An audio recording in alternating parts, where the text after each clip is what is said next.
Kerala cricket സംഘം എത്തിയിരിക്കുന്നത് ഇപ്പോൾ ആലപ്പുഴയിലാണ്. ആലപ്പുഴയിൽ വിക്കറ്റ് ടു ടിക്കറ്റ് മത്സരത്തിലേക്കാണ് നമ്മൾ ഇവിടെ വന്നിരിക്കുന്നത്.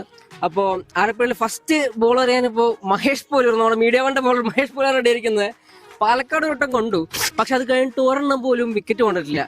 അപ്പൊ ഇതൊന്ന് മഹേഷ് യെസ് ഇത് കൊള്ളും.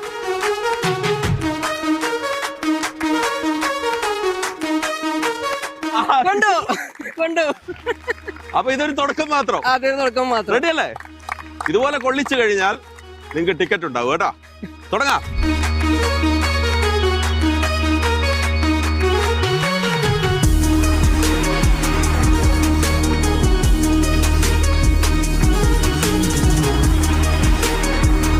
വൈഷ്ണവ് വൈഷ്ണവ്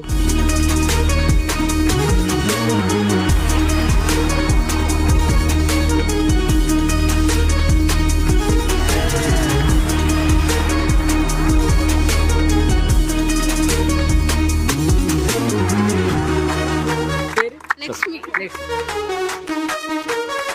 പേര് അനുഷ്ക. അനുഷ്ക. അതുകൊണ്ട് അതുകൊണ്ട് അതുകൊണ്ട് അതുകൊണ്ട്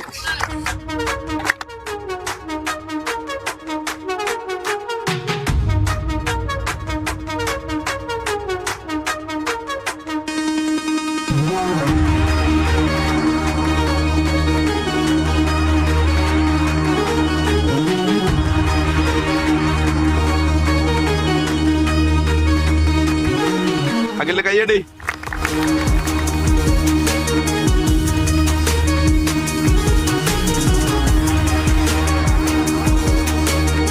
കണ്ട് 3 ടിക്കറ്റ് മാത്രമാണ് ബാക്കിയുള്ളത്. പ്രതികൂല സാഹചര്യമാണ്. ഇവരിൽ പല ആളുകളും ഈ ഇവിടുത്തെ വെള്ളപ്പൊക്കം ബാധിച്ച സ്ഥലത്തു നിന്നൊക്കെ വരുന്ന ആളുകൾ ഉണ്ടാകും അല്ലേ? 100%. കുട്ടനാടുമായിട്ട് തൊട്ടടുത്ത് കിടക്കുന്ന ഒരു ഏരിയയാണ്. അപ്പൊ വെള്ളപ്പൊക്കം ധാരാളം ഏരിയയെ ബാധിച്ചിട്ടുണ്ട്. അവിടെ നിന്ന് വരുന്ന കുട്ടികൾ ഒരുപാടുണ്ട്. അപ്പൊ ഇന്ന് ഇതിനു വേണ്ടി തന്നെ കഷ്ടപ്പെട്ടു, അതിനു വേണ്ടി മാത്രം കഷ്ടപ്പെട്ട് ഇതിനു വന്നിരിക്കുകയാണ്. അതിന് നമ്മളൊരു കയ്യടി, ഹരിയെ നമ്മളൊരു കയ്യടി അതിനു വേണ്ടി കൊടുക്കണം. ഗ്രേറ്റ്. അപ്പം ആലപ്പുഴയിലെ കുട്ടികൾക്ക് 3 ടിക്കറ്റ് നമ്മൾ കൊച്ചുമാരുടെ സാർ അതോടെ ഇവിടെ പരിശീലനത്തിൽ മികച്ച പ്രകടനം നടത്തുന്ന 3 പേർക്ക് ഈ ടിക്കറ്റ് കൊടുക്കണം. അവരെ കളി കാണാൻ വേണ്ടി കൊണ്ടുവരാൻ വേണ്ടി പറയണം. അപ്പൊ ഞങ്ങളുടെ യാത്ര മറ്റൊരിടത്തേക്ക് പോവാണ്. അപ്പൊ നമ്മൾ അവിടെ പോയി പറയും ആലപ്പുഴയിൽ കുറച്ച് ചുണക്കുട്ടികളുണ്ട് കേട്ടോ, അവര് കേരള ടീമിലേക്കും IPL ടീമിലേക്കും ഇന്ത്യൻ ടീമിലേക്കും ഒക്കെ കടക്കാൻ കെൽപ്പുള്ള ആളുകൾ ഉണ്ടെന്ന് നമ്മൾ പറയും. ഓക്കെ, അപ്പൊ നമുക്ക് പിന്നെ കാണാം. Bye bye.